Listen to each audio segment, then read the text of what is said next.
Patents are one of those things that people don't think much about, but they're actually crucial to the U.S. economy.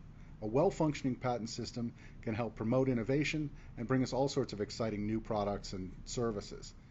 Unfortunately, patents can also be misused, especially if the patents are of poor quality, which we'll be talking about. Patents are often misused by patent trolls, or also sometimes called patent assertion entities.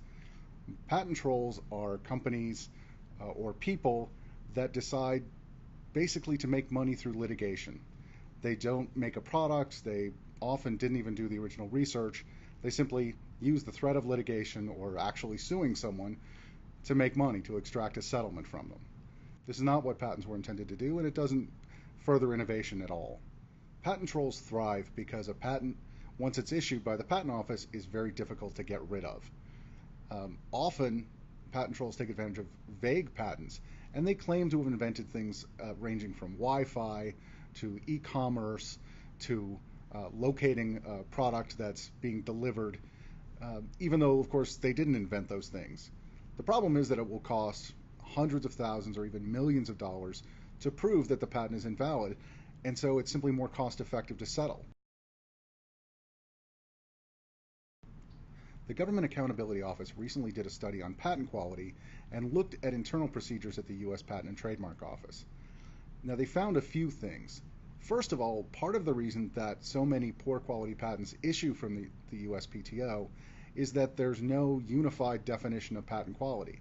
Now, examiners work hard and they have very strict performance measurements that they're supposed to make. The problem is that none of those actually involve patent quality.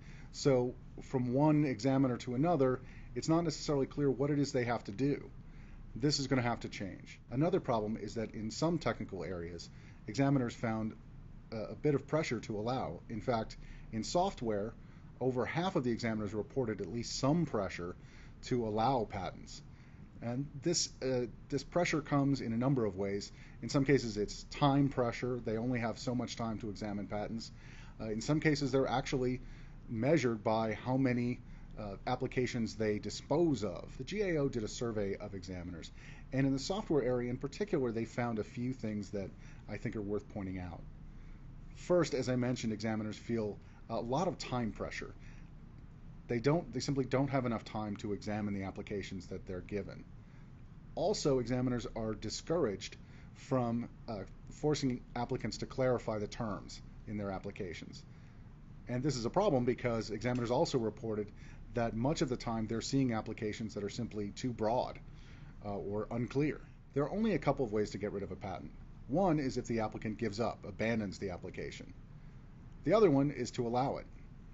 If an applicant wants to keep an application in the pipeline, they can keep paying fees and the office will keep examining it. They can keep doing this indefinitely.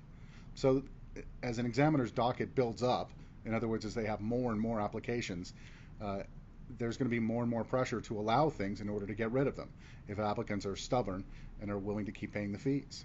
I mentioned software patents in particular, and these are actually a big problem because patent assertion entities use software patents more than any other type of patent. The reason they do this is because by their nature, software patents tend to be more vague and a little more open-ended, potentially more abstract. The vaguer a patent is, the more expensive it's going to be in court, because that means you have to ask the judge to clarify terms. And that takes time and it takes money. This puts more pressure on to settle. The GAO had a number of recommendations for patent quality. The PTO has agreed to and should implement those recommendations. Patent quality is crucial for the U.S. economy, and it's critical that we get this right.